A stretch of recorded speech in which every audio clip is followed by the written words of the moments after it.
Good afternoon, dear Professor Sugiura, dear colleagues, dear students. It is my pleasure to welcome you all in the third annual research seminar of the Center for the History of Society and Culture with the title The Worlds of History, New Perspectives and Debates. Since some of you are attending this seminar for the first time, I would like to begin by reminding that the purpose of this seminar is to invite distinguished scholars like Professor Sugiura from various fields of history, originating from different parts of the world and working on distinct chronologies from medieval to modern history, to deliver conferences that help us to foster new ways of thinking about how to do history, not only in Portugal, but also on larger spatial scales. We want to challenge, especially the younger generations, and happily most part of the attendants are from these younger generations. We want to challenge, especially the younger generations, to dialogue with some of the most prestigious and innovative historians to discuss their cutting-edge research, their knowledge, their methodologies, the problems they address. This seminar has the support of several institutions besides the Center for the History of Society and Culture, and I should thank all of them. So my sincere acknowledgements include the Faculty of Arts and Humanities of the University of Coimbra, and especially its Dean, Professor Figueiredo, and Department of History, European Studies, Archaeology and Arts. The name of our department is very huge, as you see. It's very large, and its director, Professor Pedro Carvalho. It is now my pleasure to introduce our guest speaker, Professor Sugiura. She is currently Professor of Global and European Economic History at Hosei University in Tóquio, Japan, and member of the Institute of Comparative Economic Studies, an institute established at Hosei University in order to investigate the very fast internationalization of the Japanese economy since the second half of the 20th century. It is important to emphasize the value of her presence among us today, and through her, of the historiography produced in Japan, which is far from being well known in Portugal. And unfortunately, we don't have a very strong tradition of contact with Japanese historiography. Professor Sugiura specializes in the history of distribution and consumption during the early modern and modern periods, with a focus on cloth and clothing. She also published on trading occupations, women's property and urban land ownership, comparing urban land ownership in different places such as Amsterdam in the Netherlands, Edo in Japan, and Cape Town in South Africa. The focus of her innovative research, which is very much marked by global and comparative historical perspectives, is the subject of cloth and clothing circulation, not only from the perspective of the usual approaches in material culture studies, but also with a strong economic historical dimension, trying to understand and explain the value creation chains of clothing in the world during the 19th and 20th centuries. Essentially, she explores how the use and value of clothing changes as it circulates between different parts of the world. Her studies include important contributions on circulations of slave clothing, the consumption of refashioned kimono in the 20th century, second-hand clothing circulation, nowadays very famous, or the competition between Japan, Netherlands, and the United Kingdom in selling clothes to Africa in the early 20th century. there has been little recognition of the historical significance of this field of studies. As Professor Sugiura noted in an article published 2 or 3 years ago, 4 years ago, in 2019, in Textile History, and I quote her, "Cloth and clothing have traveled around the world since time immemorial. However, until recently, historiography have not explored the use and value of cloth and clothing in global terms. The main focus of history of customs or dress has been to show differences in the styles adopted among regions and nations by generations. The important themes related to the transfer of cloth, such as the adoption or refusal of the alien style of dress, or social diffusion and emulation of dressing styles from the elites to the plebeian, tend to be studied separately on a regional, national basis." End of quote. Professor Sugiura's new perspectives suggest a significant advancement in the knowledge of clothing history. She has published collective works on these topics, such as Linking Clothing Globally, the Transformation of Use and Value 18th to 20th Centuries, published in Tóquio in 2019. And she has participated in significant international networks and collaborated on collective works directed by prominent historians in the history of clothing, such as Giorgio Riello, who is professor at the European University Institute and is the leader of a very important ERC research project currently. In Riello's book, titled Dressing Global Bodies, The Political Power of Dress in World History, published by Routledge in 2020, Sugiura authored the chapter Garments in Circulation, the Economies of Slave Clothing in the 18th Century Dutch Colony. In 2014, she founded a research platform called Linking Clothing Globally, which is accessible online. I can send you the address after. And she collaborates with the Institute for Advanced Studies in Asia and has been awarded grants from the Japanese Society for the Promotion of Science between 2017 and 2019, and the Liverpool Foundation between 2018 and 2019. Recently, she was a visiting professor at the Global History and Culture Centre at the University of Warwick in England, which is one of the most internationally recognized institutions for the study of global history currently. Professor Sugiura, we are delighted for having you here with us today at the University of Coimbra and at our research unit, and we are very much looking forward to hearing you, and the floor is yours. Thank you very much.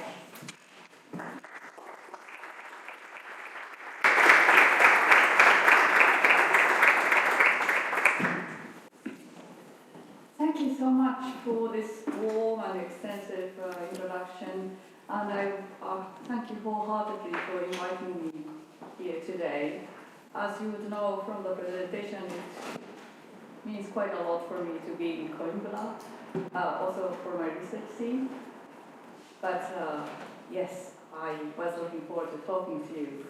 So today my work is about categories outlook in global history of clothing. There has been quite a lot of global history of various things, and of course clothing, the most essential things that we have, own, and we use, has a global history of clothing as a genre. However,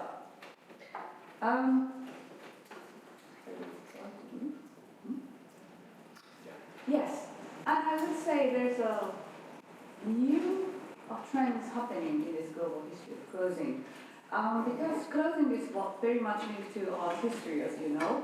So the first, let's say, global history of clothing was more like an encyclopedia introducing clothing of different regions. But now, these prominent works have been introducing something different. Nor is this global history of clothing about the diffusion of what we usually think of global fashion. So, for example, you can think of a global history of clothing of the diffusion of jeans or t-shirts, which is more like a history of globalization of clothing.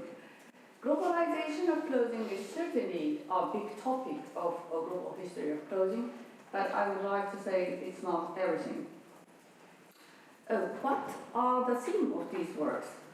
I think personally the creation of divisions and categories is a theme that runs deeply in these studies. Let me start with 3 questions. So, please look at my attire today. Is the clothing I'm wearing now European clothing? Or because I am from Japan, is it the Japanese clothing?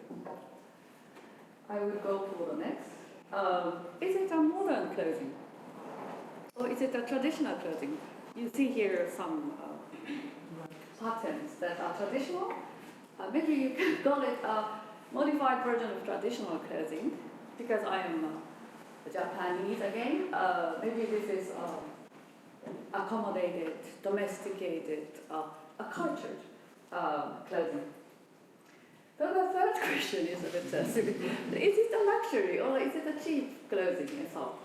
So these 3 questions sounds a bit banal, but I think these are the questions that you cannot help yourself starting to ask yourself as soon as you recognize as yourself as a historical being. When I think about Japanese history, these questions pop out. And also, when I think the clothing as a historical subject, these questions pop out. And of course, global history is sort of an endeavor to go over this duality of Europe and Asia, but at the same time, you cannot kind of escape it in terms of clothing. And another thing I want to notify is that there's a divergence or separation with the clothing of history of clothing and history of textiles, because these questions are not asked, acutely as in textiles, and it's creating some kind of divergence, let's say. So, I would like to confirm again that these 3 questions are involved in global history of clothing, and there is a problem, or multiple problems inherent in it. If you ask these questions, it is of course easier to understand post-1815s. If you remind of Pomeran's great divergence, before 1850s, or he says 1820s, there is a divergence. So, what was modern before that time? Shall we call Chinese or Indian as modern or something? And also, the problem of post-1850 studies is that they put everything, 3 questions together. So they think these are the same questions, but actually it is important that they are divided and so. And another thing I would like to mention is again that there is, these questions make it separated from global history of textiles. As Professor has introduced Giorgio Riello's work, he is one of the few historians alongside Beverly Ware that is trying to integrate it. But still, if we think of Indian ocean textiles, for example, Indian cotton textiles were the world commodities that was flourishing there. But if you talk about the English craze for jeans textiles, jeans clothing, you wouldn't think their clothing as an Indian clothing, right? So there's a connection, but once they make it themselves, they're thinking that they're talking about English fashion, which has Indian roots or global linkages and so. But if the textiles were circulating so much, how about Indian clothing at the time? Were they circulating as much? So these are the questions I'd like to announce today through the presentation. I hope this is big enough for you. So I will focus on the early modern times, 16th to 18th century, and introduce you to two case studies.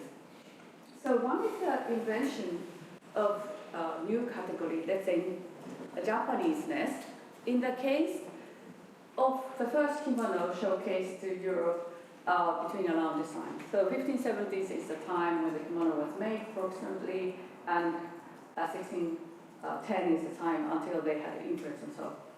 And another case is the case of the slave clothing. I would look at the slave clothing in the Indian Ocean world and see how a cheap range of clothing was managed to be produced at the time. So the first case, the first kimono showcased to Europe.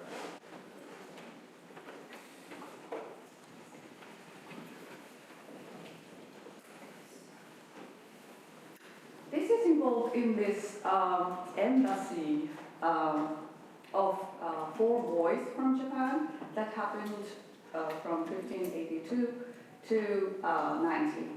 Are you familiar with this embassy? I'm a little bit good. So, I'm sorry, the map is in the Japanese. So they started off 1882 in February to Nagasaki, and taking 2 years' time, they arrived in Lisbon in 1884. They did this tour within around 2 years, and then went back to Lisbon. The map you see on the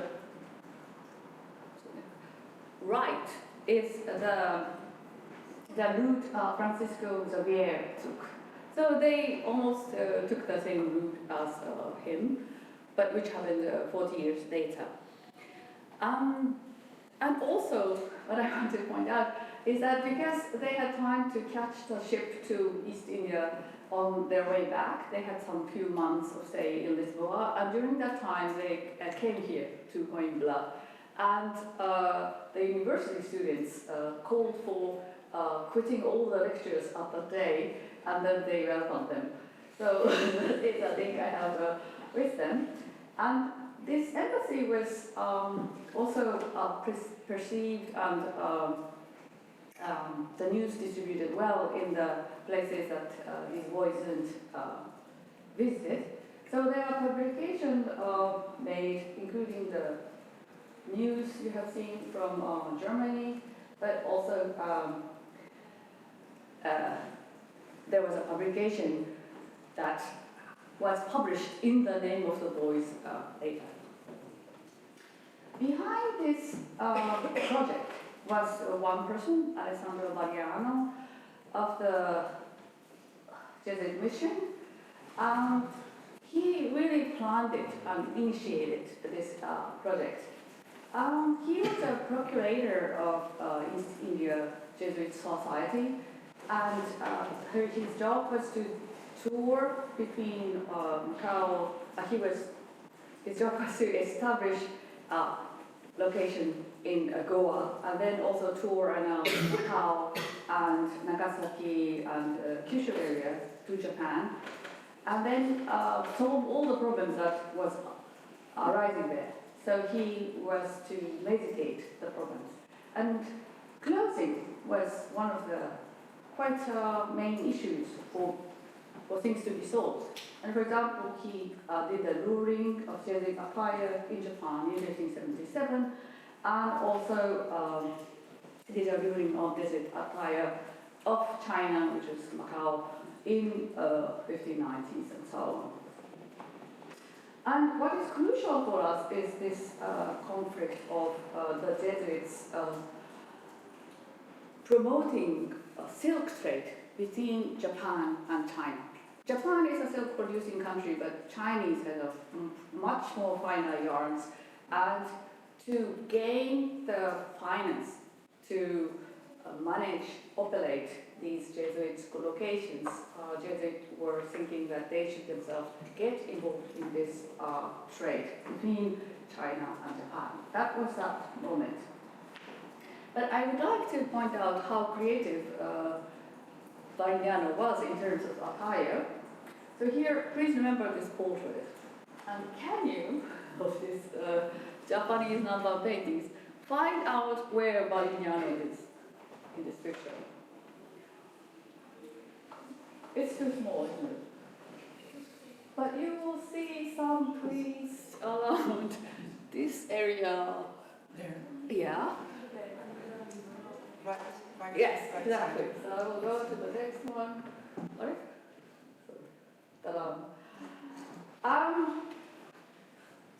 Would you call this attire European or Japanese? Anyway, the person who is to be announced as Varignano is this top figure. And what was even innovative about him is this coat. So Varignano had so the Jesuit attire ruling had an issue of gaining respect from the local people. So at the time, the Franciscans was also coming into Japan. So they were insisting that their clothing to be modest and also not changed universally. But Jesuits has a different strategies, as you know. So they would pick up and get the hints from the attire, from those who were respected in the local society. And in East Asian's case, this is Confucianist and Taifu, which is the elite class in Ming society. And in Japan, Buddhist monks, which were quite famous for using nice fabrics for their attire, as well as actually tea ceremony masters. So you can see how different his attire is from his attire. Maybe it might be for the Chinese cases that were from Japan. And you can see his link also with the tea ceremony masters from this picture of Senno Rikyu. Of course, this hat can be, or cap, can be interpreted in a very different way, but similarity is very striking. So let's move on to the attire of boys missionary. I'd like to look especially to their Japanese attire, kimono. So this is said to be the most precise sketch made of boys missionaries kimono by an Italian observer painter, Sugiura. And if you compare it from the contemporary Japanese attire, you can see it is quite exact. But there are big differences between how they wear kimono in this case, in both cases. Can you notice? The belt? No. No? No. Yeah, the front side, as you say, is It's not the belt, it's sketched a bit different. Please look at the details. Yes. Texture? Texture, yes, yeah, but this is like a black and white, sorry. It's modest. That over there, maybe the piece doesn't have much texture because it's more modest, and the other one has more texture and draws in the texture. Yeah, I'm sorry, this is not depicting any textures. You mean textiles, right? So this can be, the fabrics can be very different as well. Yeah, but I'm glad that you go into the fabric. Is it better I turn this light off or? please. Okay, yeah, because this is quite thin. colors. There's quite an European element in this, the way the boys are wearing. I would say the way that it crosses. It crosses. Yeah, it's a bit, yeah, the front side is a bit not precise. I see. I thought you might notice first thing is that they are wearing colors, which doesn't happen in the Japanese kimono usually. And also look at the sleeves. They are wearing a shirt, the neck. So this is because of the Christian piety. You shouldn't show much skin, even though it is covered. If the wind blows, it shows your naked skin. It's not nice. That's how. But as I have pointed out, this is so happening. But this is not the point I want to stress. It's a little bit like a compromise. It's a bit of an adjustment, isn't it? I want to go deeper, as she has pointed out on the textures and so. So the first thing is, Valiano really planned this meticulously, and so he also said when to wear this kimono. So as you see on the left side, there's a Tintoretto's portrait of one of the boys, and he is presumably wearing either the attire Pope has presented to him in a very dark, velvety silk wool, and also, or an attire they have made in Lisboa. And during the trip, this is too small, but most of the time, especially after they have arrived in Europe, they were supposed to wear European attire. And only in the delay part, which is meeting the Philip II, the Emperor, or meeting the Pope, they should wear kimono. And this was very strict order from Valignano to keep it that way. So it might be that he wants to heighten the value of kimono there, that's all. But of course everybody was interested in kimono, so they sometimes show it to the Francesco de' Medici and the Warwick in a ball dance party in between, but it's very limited. So, but what is the meaning of showing this kimono only to the emperor and the pope? So we want to go into the texture of this kimono, which she has pointed out. What is so peculiar about this kimono was that it was all made of silk. It says golden carefully woven silk, brocade jacket, and then with colored patterns and with some, especially the trousers, hakama, was with embroideries of flowers and birds. It looks quite gorgeous if you put this way. And this is confirmed because there was the boys are assumed to have left this kimono to the Dutch of Venetia, and in the documents of the 18th century, unfortunately the kimono itself was lost, but the description precisely met with the contemporary description that Italian has observed. And strangely, this description corresponds quite well with the portrait of another embassy that happens 30 years later. So you could see that there's this all white, it's presumably in silk with embroideries therein. So you might think this is very typical ceremonial wear in Japan, but no. Especially the fact that it is all white, although it's a base color, and the trousers being silk, in a fragile silk, is very unusual in Japan to happen. So here I have compared the attire to seminario uniforms that Valignano again has ruled. So normally the boys wouldn't wear such a white things, and this is understandable because if it's a ceremonial wear, it can happen. But even for Lord Juvenil's ceremonial wear, the hakama is usually cotton or lamy. And also there's a quite nice book by Louis Floris on comparing two different culture, to European culture and Japanese culture in a quite nice short sentenced way. And here he also says that only the trousers of the kings are made of silk and have golden hem decoration, but not necessarily white and so on. And these boys might be presented as the sons of the king, so that might be the reason they have tried to do the silk, but still a whiteness doesn't count.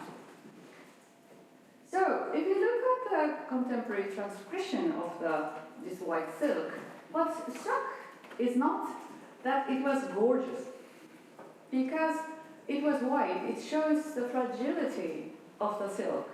So you would say that it was Chinese silk, it was a display of the piety rather than display of novelty. It's like paper, it's like thin, and so on. And I am emphasizing that this was because of the global situation that Pope and the Emperor was facing, and Valeriano was facing. The primal motive of the motive, sounds not so nice word, primal aim of Valeriano of this mission was to have finance from both of Pope and approval from the Emperor. But what was lying there is his criticism on Jesuit involvement into silk trade between Japan and China. And also to add, the Pope, Gregory the Eighth, was from Bologna, which is a very significant town of Italian silk industry. So he would have checked the silk, I would say. And whereas for the Emperor's side, he was getting more and more complaints of the Chinese silk because galleon trade between Manila and Latin America has just begun. And immediately Chinese silk was destroying Mexican silk industry, which was not on our side. So, but to show to the Pope that the Chinese, Japanese trade, silk trade, could be a possibility for Manila also to get involved, and also that their silk was very different from what is proposed by the Italian or European side, could be a solution to go get some more approval from them. As you see, it's also in the later publication by the Voice, it is also very much emphasized that European silks are different, Italian silks are different. They are more distinguished in their deep colors, they will use more golden threads, and they are more densely woven. But whereas the Japanese silk is more fragile. Maybe they have a lot of embroideries of natural things, but it's not comparable with the brocade and so on. Another implication we can think of is that Valeriano has an intention of show these Japanese boys as a gente blanca, which is, so they are mildly civilized with dark skin, but a bit in a lighter shade. And they are from the temperate zones, and they're civilized, so we can convert them within dialogues, not in a violent way. So that was a Valeriano strategy, and maybe this is just imagination, but I still work. That white color shows our skin a bit whiter, not whiter, but a bit more blank. In any case, white were used for showing obedience in other cases at the time. For example, this is a Andean fabrication, this is a portrait that connects with the Andean fabrication of history. And here, descendant of a king's daughter, a king is shown in a white attire. And here again, there are some more showing the native local people in a white attire, which is quite interesting to think about. And also, what I found most interesting about this boy's description is, and also the intention of Vagnano, is that he was also aware that during this travel, the kimono might be damaged because it was so fragile. So he says, don't wear it when you are in Asia, just wear it in Europe for for the limited occasions. But at the same time, he has instruction for repairing and switching. And he said, like, okay, you can make these type of trousers in this one when things get damaged. And you can just wear the upper gown and half the trousers in this style. And if you look at this style for many years before global history, we are thinking this as a kind of a Portuguese style. But actually, was also a global invention that is very much based on a more Islamic type of trousers that was introduced by the Portuguese merchants then to more broader areas of the world. So this was my part of the first part. I hope I'm okay with the time. Now let's move on to the slave clothing.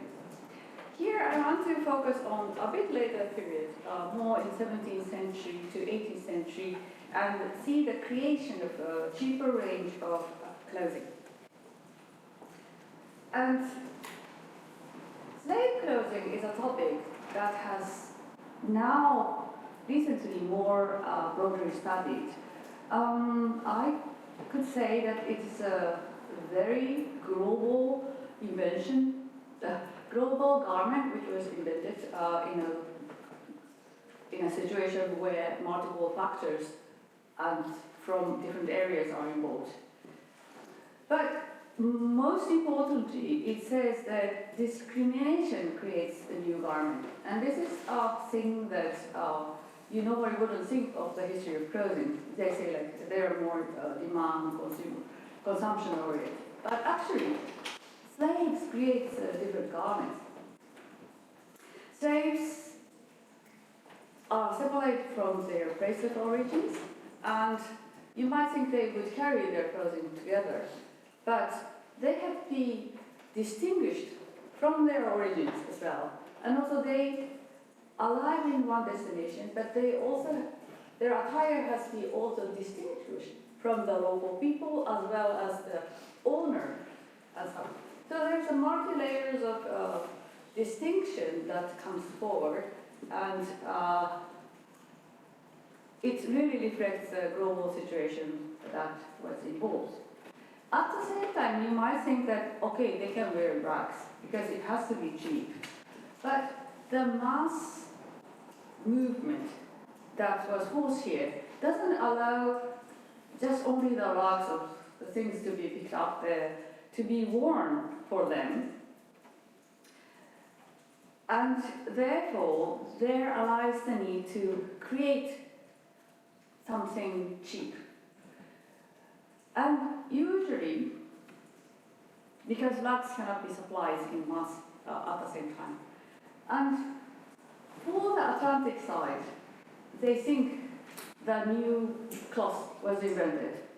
So this is very small, but you see for the linens here a word called Osnaburgs, which is a German place name, but it is a down or label of linen that is sold as low quality.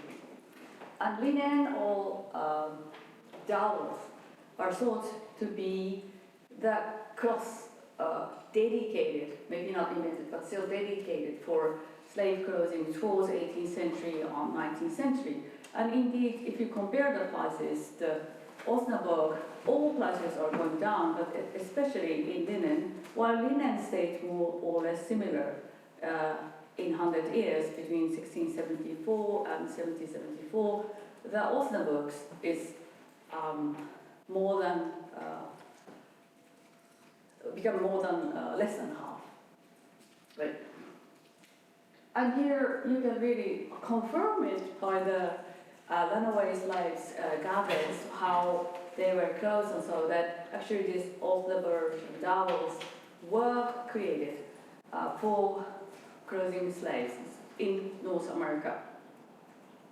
And production of these are confirmed, for example, in Troisième Island for linen and Wales for wool. But my question is, what about in the ocean world? As you have noticed, there's a wide range of circulation of cotton textiles here. Do they need, or do they create a new textiles for slaves here? Then again, I'm likely to look, pick up the slaves on this question. There's quite a lot of them in the left side of them, right? So if you see what they're wearing, they're really wearing this striped, checkered cotton clothes. And you might think this is an imagination, but most probably it's not. Although, if you see, look, this is a different picture, but if you look close, you can see how, like, vividly the Japanese artists try to distinguish the checks and so. So it is indeed at the time of the 16th century that the slaves were clothed in certain cotton textiles produced in Asian side already. Let's look at the Dutch East India Company's cases. Dutch East India Company, as you know, have different locations. The Batavia was sort of the center, and then they would have several locations in the Indian Ocean world, and also there's a Cape Colony where my study is based on. They would have a fail-safe assumption law that is issued almost once a 5 year to say what things should be worn. For example, between what they call Eurasian descendants or what they call European or Dutch descendants, the children, female, male, were supposed to dress differently. So if I compare what the slaves should wear, there's this article. The following should be provided for the serfs, which means a person in servitude. So not only the slave, but it includes slaves. It includes slaves, but it says that serfs and slaves. It's a bit difficult to understand this, but please notice that there is a word here that is originating from Asia. So there is shirts and skirts and jackets, which sounds European clothing.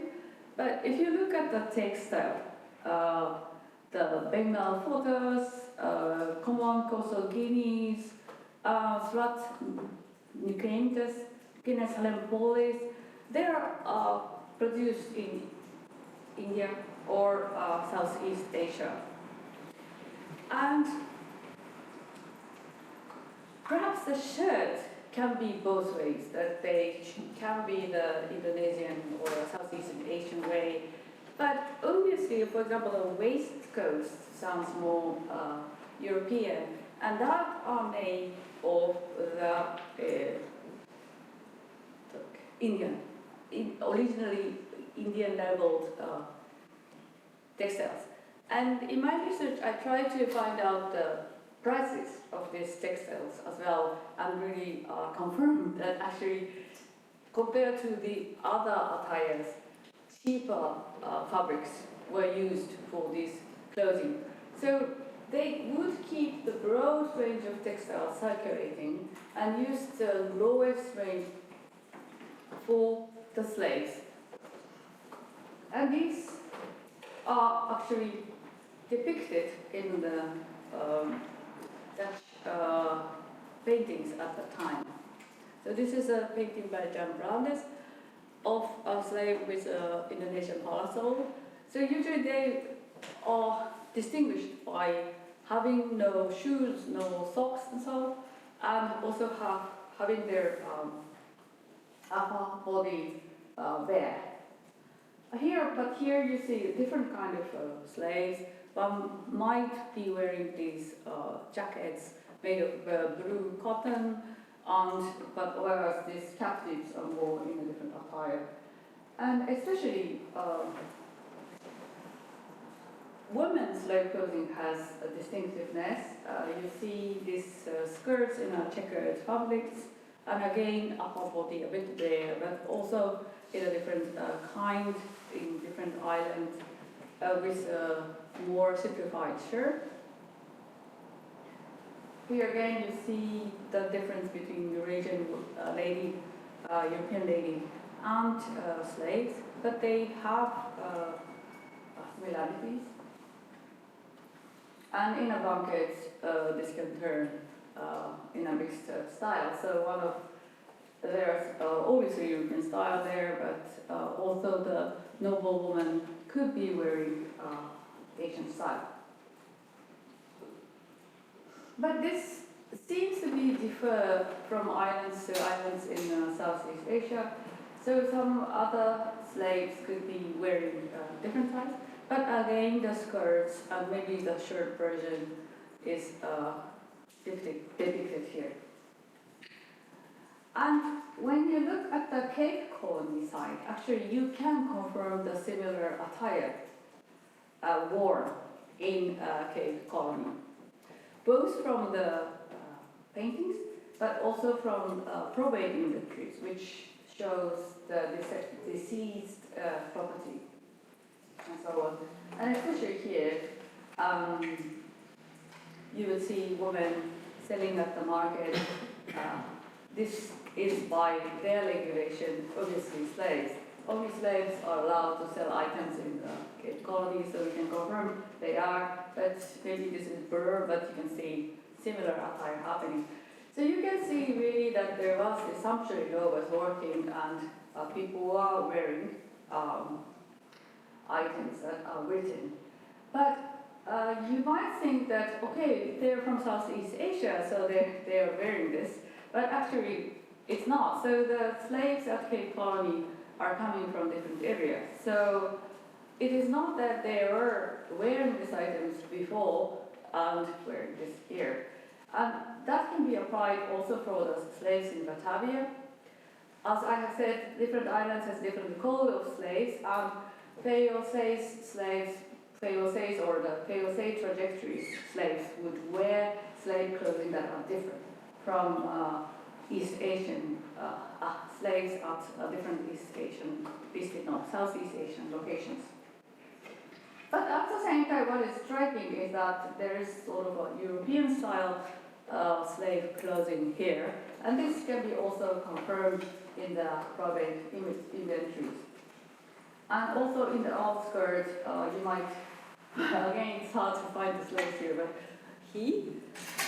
and this is precisely the depiction that are shown in the probate inventories of slave clothing. So leather trousers and white shirt and maybe blue jacket. So then this is a little bit different from Indian Ocean textiles, right? Maybe the blue textiles can be produced and also white shirt can be produced, but it looks quite European. But we have to again notify that textile can be produced. And actually, I could confirm, I will show the table later, but exactly sewn ready-made clothing, slave clothing, was produced in Indian or Batavia side, and then shipped to Cape Colonies. So this looks totally European on the surface, but it was actually produced in Batavia or nearby. So this can be confirmed again from the uncircumcised trade records, because you might think that clothing has arrived to European side by the Dutch hands, and this is a famous type of clothing that is depicted in the Dutch portrait in the 17th century. Japansaloken, which is the kimono stuffed with silk, silk puff, is one of the examples of this. But, for example, Islamic gowns were also sent their way. But this is totally luxury, and this might be the clothing that gains most attention.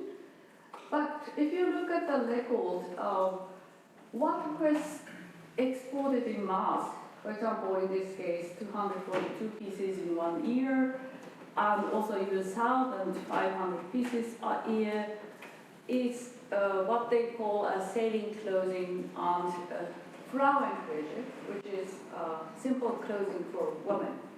And unfortunately, none of these are left as such, but from the description of Frauenkleidung, we presume this to be a skirt, only half sewn or very simply sewn, sent in mass to Amsterdam, where there's actually not so many residents from Southeast Asia. So this is worn by the European or Dutch women. And this can be also confirmed in the Cape Colony side as well. So you would see leg coats or corset of clothing, again sail clothing, shipped to Cape Colony and consumed there.